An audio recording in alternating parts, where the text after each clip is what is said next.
Hello guys, welcome back to my channel. ఇది Vishnu అవతారాల్లో 4th. దీనికంటే ముందు సనకాది ముని, నరనారాయణ, వరాహ అవతారాలు ఉన్నాయి. చూడండి. ఇంకా లేట్ చేయకుండా ఇంట్రో వేసుకుందాం. అమ్మ ఎడిటరు, ఇంట్రో వేసుకో అమ్మ.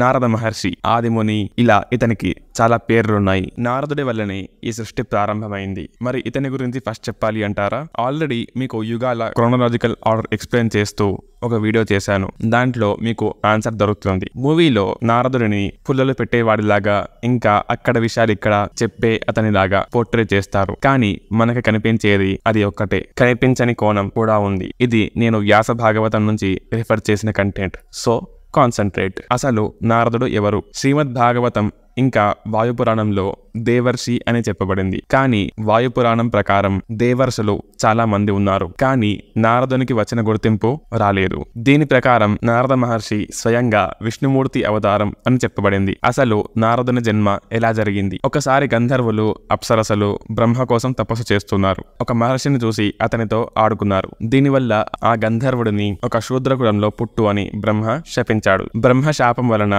ఒక దాసీ కడుపులో జన్మించారు. అతని పేరు నారద అని పెట్టారు. తర్వాత కొన్ని సంవత్సరాలకి తండ్రి చనిపోయాడు. 5 సంవత్సరాలు ఉన్నప్పుడు తల్లి కూడా చనిపోయింది. తర్వాత నారదుడు ఋషులు, మునులు వెంట తిరుగుతూ భగవంతుని స్మరణ చేస్తూ ఉండిపోయాడు. ఒకనాడు నారదుడు ఒక రావి చెట్టు కింద కూర్చొని తపస్సు చేసుకుంటూ ఉంటే ఒక రూపం కనిపించింది. తర్వాత ఆకాశం నుంచి ఒక వాయిస్ వినిపించింది. అందులో, ఈ జన్మలో నువ్వు నా దర్శనం చేసుకోలేవు, కానీ వచ్చే జన్మలో నువ్వు నా అనుచరునిగా ఉంటావు అని వినిపిస్తుంది. తర్వాత నారదుడు విష్ణుమూర్తి కోసం ఘోరంగా తపస్సు చేశాడు. జ్యేష్ఠ మాసం కృష్ణపక్షంలోని పాడ్యమి రోజు నారదుడు బ్రహ్మ మానసపుత్రుడిలాగా అవతరించారు. నారదుడు అవతరించారు, కానీ తన వివాహం గురించి ఉండే స్టోరీ కూడా చాలా బాగుంటుంది. నారదుడు బ్రహ్మ మానసపుత్రుడు అయినప్పటికీ బ్రహ్మ మాత్రం నార్మల్ మ్యారేజ్ లైఫ్ లీడ్ చేయాలి అని చెప్తాడు.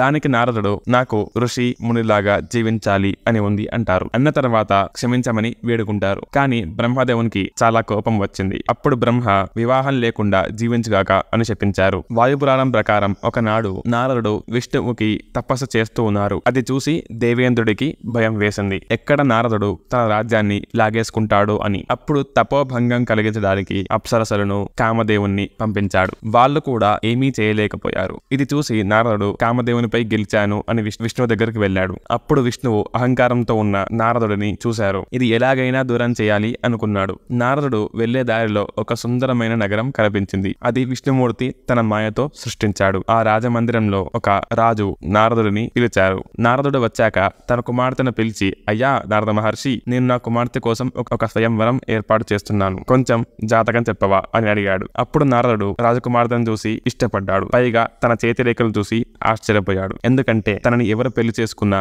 విశ్వం మొత్తం దాసోహం అవుతుంది అని గ్రహించి తన మనస్సులో రాజకుమారిని ఎలాగైనా పెళ్లి చేసుకోవాలి అని అనుకుని వైకుంఠానికి వెళ్ళాడు. విష్ణుమూర్తిని చూసి, స్వామి, నన్ను ప్రపంచంలో అందరికంటే అందంగా మార్చండి అన్నారు. అప్పుడు విష్ణువు, నారద, నీకు ఏది జరిగితే మంచి అవుతుందో అదే చేస్తాను అన్నారు. నా ఆశీర్వాదం ఎప్పుడు నీతోనే ఉంటుంది. తర్వాత కొంత సమయానికి స్వయంవరంలో పాల్గొనడానికి వెళ్ళాడు. తీరా అక్కడికి వెళ్ళిన తర్వాత రాజకుమారి నారదుడికి కాకుండా వేరే రాజకుమారుడి మెడలో దండ వేసింది. నారదుడికి చాలా ఆశ్చర్యం వేసింది. వెంటనే దారి మధ్యలో ఒక నదిలో తన రూపాన్ని చూసుకున్నాడు. చూసిన తర్వాత తన మొహం ఒక కోతిలాగా కనిపించింది. నారదుడు దానికి చాలా కోపంతో వెంటనే వైకుంఠానికి వెళ్ళాడు.